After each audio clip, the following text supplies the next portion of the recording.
আজ যেহেতু যীশুখ্রিস্টের জন্মদিন, তাই যীশুখ্রিস্টের একটা ছোট্ট গল্প নিয়ে আমি চলে আসলাম। যীশুখ্রিস্টের জন্ম ও বাল্যকাল। প্রায় 2000 বছর পূর্বে জেরুজালেমের বেথলেহেম শহরে 70 মাইল দূরে একটা গ্রাম।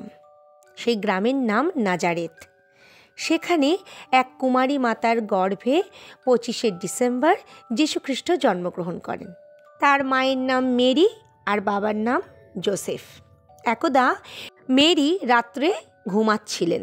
হঠাৎ এক আলোর ঝলসানিতে মেরির ঘুম ভেঙে গেল। চোখ মেলে তাকাতেই দেখতে পেলেন এক অপূর্ব দর্শন পুরুষ তার কাছে এসে দাঁড়িয়ে রয়েছে। তিনি বললেন, আমি দেবদূত গ্যাব্রিয়েল। কিছুদিনের মধ্যেই তোমার কোলে জন্ম নেবে এক দেব শিশু। মানুষের মঙ্গলের নিমিত্তই হবে তার আবির্ভাব। তুমি তার নাম রাখবে যিশু। ঈশ্বরের অংশ নিয়েই সে জন্মগ্রহণ করবে। বলেই দেবদূত অন্তর্ধান হয়ে গেলেন। সারা শরীরটা ছমছম করে উঠল মেরির। সে তো অবিবাহিতা, তবে কেমন করে তার সন্তান হবে? আবার একটা চাপা আনন্দে তার হৃদয়টা ভরেও গেল তৎক্ষণাৎ। মেরি পরদিন ছুটে গেল তার বোনের কাছে। কিছু দূরে মেরির বোন এলিজাবেথ আর তার স্বামী জ্যাকেরিয়াস বাস করে। তারা দুজনেই ধর্মপরায়ণ, কিন্তু সন্তানহীন। তারা সন্তান লাভের জন্য দিবারাত্র ঈশ্বরের কাছে প্রার্থনা করে। তারাও একদিন দৈববাণী শুনতে পেলেন, এলিজাবেথ, সন্তানের জন্য চিন্তা করছেন কেন? শীঘ্রই তোমাদের কোলে নেমে আসবে ঈশ্বর পুত্রের অগ্রদূত। তার নাম রাখবে যোহন। আজ মেরি এসে স্বপ্নের কথা শোনাতেই তারা অনুভব করল এই বিধিলিপির কথা। এরপর থেকে মেরি দিদির কাছেই রয়ে গেল। দুই বোনের এক চিন্তা, কবে তাদের গর্ভে শিশু নেমে আসবে। দেখতে দেখতে গর্ভবতী হলেন দুই বোন। কিন্তু মেরির আর বোনের বাড়িতে থাকা উচিত নয়। সে ফিরে গেল নাজারেথে। নাজারেথে এক সূত্রধর বাস করত। তার নাম জোসেফ। মেরি ছিল সেই জোসেফের বাগদত্তা। বিয়ের আগেই তার ভাবী পত্নী যে মা হতে চলেছে, একথা শুনে লজ্জায় ও দুঃখে ভেঙে পড়ল জোসেফ। মেরির সাথে সম্পর্ক ছিন্ন করার জন্য সে হয়ে উঠল সচেষ্ট। ঠিক তথাকালে স্বপ্নে দেখা দিলেন দেবদূত গ্যাব্রিয়েল। তিনি জোসেফকে বললেন, তুমি মেরিকে ত্যাগ করো না। সে পরম পবিত্র, ঈশ্বরের পুত্র তার গর্ভে আছে। তোমাদের প্রবল সৌভাগ্য যে ঈশ্বর পুত্রকে তোমরা লাভ করবে।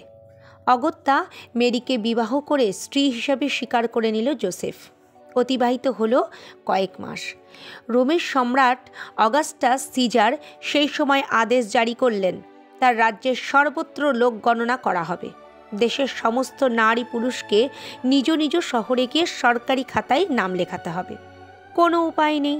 জোসেফ তার স্ত্রী মেরিকে নিয়ে রওনা হলেন নাজারেথ থেকে 70 মাইল দূরে বেথলেহেমে। সমস্ত শহর জুড়ে অসংখ্য মানুষের ভিড়। স্ত্রীকে নিয়ে থাকার মতো কোনো স্থান না পেয়ে শেষে এক আস্তাবলে আশ্রয় নিল জোসেফ আর মেরি। সেখানেই জন্মলাভ করলেন ঈশ্বরপুত্র যিশু। কিছু লোক দেখতে এলো সেই নবজাতককে। ঠিক তেমনি সময়ে দৈববাণী হলো, তোমাদের মুক্তিদাতা ভগবান যিশু বেথলেহেমে জন্মগ্রহণ করেছেন। আমি এই বার্তা তোমাকে পৌঁছে দিতে এসেছি। ইহুদিদের নিয়মানুসারে জন্মের 8 দিন পরে কোনো গির্জায় গিয়ে শিশুর নামকরণ করতে হয়। মেরি ও জোসেফ গির্জায় গিয়ে শিশুর নামকরণ করল। তার নাম রাখল যিশু। একদিন আকাশে একটি নতুন তারা দেখে পূবদেশীয় 3 পণ্ডিত গণনা করে দেখলেন, নিশ্চয়ই কোথাও এক মহাপুরুষ জন্মগ্রহণ করেছেন। কিন্তু কোথায় সেই মহাপুরুষ? ঊর্ধ্বাকাশে তাকাতেই দেখলেন ওই তারা যেন পশ্চিমের দিকে যেতে ইঙ্গিত করছে। পণ্ডিত 3 জন তখন পৌঁছলেন জেরুজালেম শহরে। কিন্তু কোথায় দর্শন পাবেন ঈশ্বরপুত্রের? প্যালেস্টাইনের রাজধানী জেরুজালেম। হেরোদ ছিলেন সেখানকার হিংস্র ও অত্যাচারী রাজা। 3 পণ্ডিত তাকে গিয়ে জিজ্ঞাসা করলেন, আপনি বলতে পারেন ইহুদিদের নতুন রাজা কোথায় জন্মগ্রহণ করেছেন? একথা শুনে হেরোদ তো চমকে উঠলেন। ভাবছেন, তবে কি তার কোনো প্রতিদ্বন্দ্বীর আবির্ভাব হয়েছে? তিনি 3 পণ্ডিতকে বললেন, আমি তো জানি না, তাছাড়া আমার রাজপরিবারে তো কোনো নতুন শিশু জন্মগ্রহণ করেনি। তবে আপনারা সন্ধান করুন, তার দর্শন পেলে আমাকে সংবাদ দেবেন, আমি তাকে প্রণাম জানিয়ে আসব। পণ্ডিতরা হেরোডের কপটতা বুঝতে পারলেন না। তারা তাকে বিদায় জানিয়ে বেথলেহেমের দিকে রওনা হলেন। আকাশের সেই তারাটি দেখে তারা পথ ধরে চলেছেন।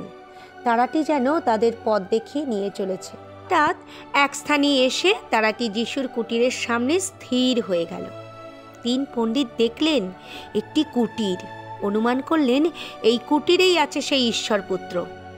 তখন তারা নতমস্তকে সেই কুটিরে প্রবেশ করলেন। বললেন, গৃহস্থের মঙ্গল হোক, এই গৃহেই আছে ভগবান।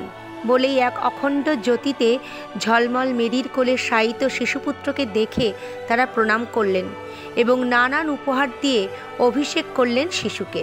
বললেন মাতা মেরিকে, মাতা, তুমি বড় ভাগ্যবতী, স্বয়ং ভগবান তোমার কোলে এসেছেন, তোমার জয় হোক।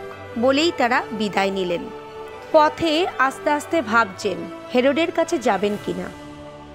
দৈববাণী হলো, পণ্ডিতগণ, হেরোডের কাছে যাবেন না, এই সংবাদ তার কাছে অজ্ঞাত থাকুক। হেরোডের কাছে যদি আপনারা জানান তবে এই শিশুর ক্ষতি হবে। পণ্ডিতগণ তখন যথার্থ বিবেচনা করে হেরোডের কাছে না গিয়ে ফিরে গেলেন আপন আপন গৃহে।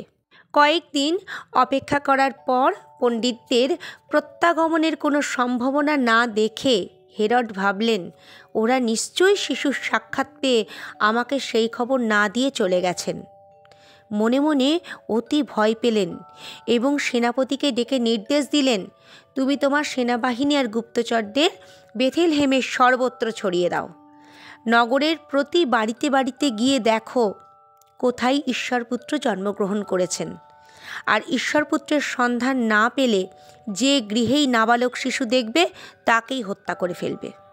এরপর আসল পুত্রের সাক্ষাৎ না পেয়ে যেখানেই কোনো নবজাতক শিশুকে দেখে সেখানেই গিয়ে তাকে হত্যা করে ফেলে। সারা বেথলেহেমে পড়ে গেল কান্নার হাহাকার। যোসেফ আর মেরি দুজনেই বিচলিত হয়ে উঠলেন। কী করে পুত্রকে রক্ষা করা যাবে? নাজারেতে ফিরে গেলে সেখানে তো হেরোডের সৈন্য গিয়ে আক্রমণ করবে, তার চেয়ে মিশরে পালিয়ে যাই চলো। এইসব চিন্তা করে যোসেফ ও মেরি শিশুপুত্রকে নিয়ে অসামান্য সাহসের সঙ্গে তারা মিশরের উদ্দেশ্যে যাত্রা করলেন। পথে কত ভয়!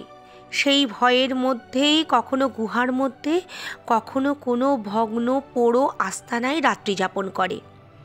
সঙ্গে নিয়ে যাওয়া খাদ্য আর পানীয় দিয়ে ক্ষুধা নিবারণ করে। মিশরে এসে যোসেফ নিজের চেষ্টায় কাজকর্ম করে কোনো রকমের সংসার নির্বাহ করে। সে ছুতোরের কাজ জানত, তাই তার খাদ্যাভাব আর হলো না। 3 বছর পরে হঠাৎ সংবাদ পেলেন অত্যাচারী সম্রাট হেরোডের মৃত্যু হয়েছে। তখন তারা নাজারেতে আবার ফিরে এলেন। এখানে এসে যিশুকে বিদ্যালয়ে ভর্তি করলেন তারা। অল্পদিনে যিশু খুব কৃতী ছাত্র হয়ে উঠলেন।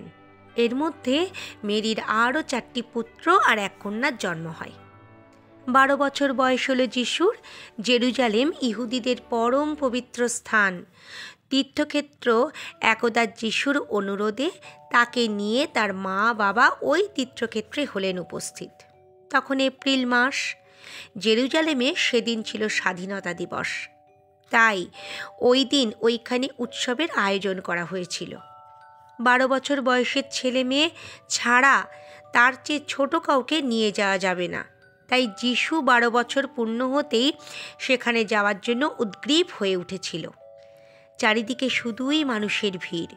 সকলেই এসেছে উৎসবে যোগ দিতে। মা বাবার সঙ্গে মন্দির প্রাঙ্গণে এসে দাঁড়ালো যিশু। দেবতার সামনে পুজো হচ্ছে, অসংখ্য পশু বলি দেওয়া হচ্ছে, স্রোতের মতো রক্তের ধারা বয়ে যাচ্ছে। এসব দেখে বিমর্ষ হয়ে পড়লেন যিশু।